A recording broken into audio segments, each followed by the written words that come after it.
Olá, tudo bem com você? Nessa aula vamos conversar sobre o capítulo da política urbana na Constituição Federal. O professor José de Santos Carvalho Filho vai dizer que a política urbana é um conjunto de estratégias e ações do poder público, isoladamente ou em cooperação com o setor privado, necessárias à constituição, preservação, melhoria e restauração da ordem urbanística em prol do bem-estar das comunidades. Se a gente for parar para pensar de uma forma mais ampla, política pública em geral é o quê? De acordo com a professora Maria Paula Dallari, política pública é um programa de ação governamental que é resultado de um processo ou de um conjunto de processos juridicamente regulados que buscam o quê? Buscam coordenar os meios que o Estado tem e as atividades privadas para alcançar determinados objetivos. No caso da política urbana, qual que é o objetivo? Esse objetivo está exposto lá no artigo 182 da Constituição, que é ordenar o pleno desenvolvimento das funções sociais da cidade e garantir o bem-estar de seus habitantes. O artigo 2º do Estatuto da Cidade também vai tratar do objetivo da política urbana, que é ordenar o pleno desenvolvimento das funções sociais da cidade e da propriedade urbana mediante as seguintes diretrizes gerais. E aí ele elenca lá as diretrizes do artigo 2º. Ou seja, a política urbana, esse conjunto de estratégias e ações do poder público, deve buscar alcançar as funções sociais da cidade e da propriedade, bem como garantir o bem-estar de seus habitantes. Tudo isso atendendo a uma série de diretrizes. Ok, então vamos falar da função social da cidade e da propriedade. A função social da cidade traz uma ideia de prevalência do interesse comum sobre o direito individual de propriedade. É a ideia de que o espaço urbano deve atender às necessidades da sociedade através de ações que busquem melhorar a qualidade de vida dos seus habitantes. E o que é necessário para que essa melhoria da qualidade de vida nos dias de hoje aconteça, né? Nessas cidades para lá de desiguais que a gente tem? É preciso que haja um uso socialmente justo e ambientalmente equilibrado do espaço urbano. É preciso buscar formas de democratizar os espaços da cidade, fazer com que ela possa ser vivida com igualdade por todas e todos, através de políticas e serviços públicos. Isso é a função social da cidade.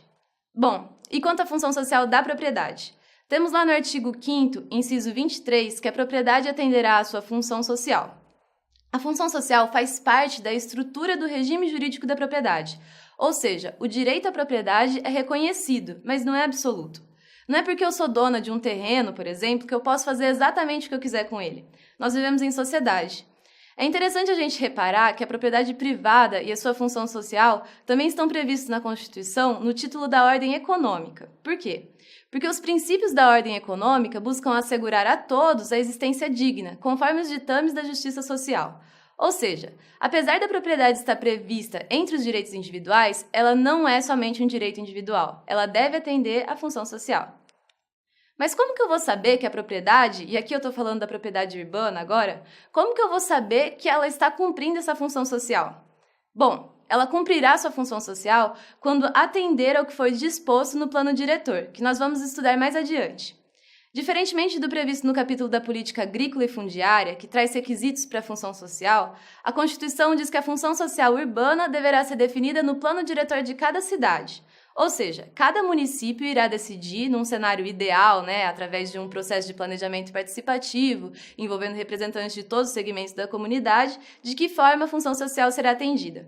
Por exemplo, no Plano Diretor de São Paulo, o artigo que trata da função social da propriedade fala assim: função social da propriedade urbana é o elemento constitutivo do direito de propriedade e é atendida quando a propriedade cumpre os critérios e graus de exigência de ordenação territorial estabelecidos pela legislação, em especial atendendo aos coeficientes mínimos de utilização determinados nos quadros 2 e 2A dessa lei.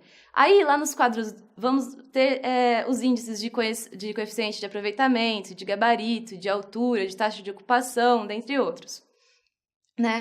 Então, você sabe como que a função social da propriedade está definida no plano diretor da sua cidade? Deixe um comentário com o nome da sua cidade e o conteúdo do artigo para a gente saber. Bom, voltando aqui. Estamos falando que o direito individual à propriedade não pode ferir outros direitos da coletividade, Que o objetivo da política urbana é alcançar as funções sociais da cidade e da propriedade. É difícil imaginar o cenário em que alguém, por exemplo, que está ali com um terreno ocioso só na especulação imobiliária, vai resolver dar um uso só porque a lei mandou. Por isso que a Constituição traz formas de se fazer cumprir a função social e essas formas estão expressas no parágrafo 4º do artigo 182, através da possibilidade de parcelamento e edificação compulsórios, imposto progressivo no tempo e desapropriação-sanção. Mas esses instrumentos serão tratados aqui separadamente. E também temos como forma de garantir a função social da propriedade o artigo 183, que prevê o uso capião especial urbana, que é um meio de aquisição da propriedade urbana como forma de política urbana e justiça social, cuja aplicação é detalhada pelo Estatuto da Cidade. Bom, esses são os artigos que tratam da política urbana na Constituição. Espero ter ajudado nos seus estudos. Até mais!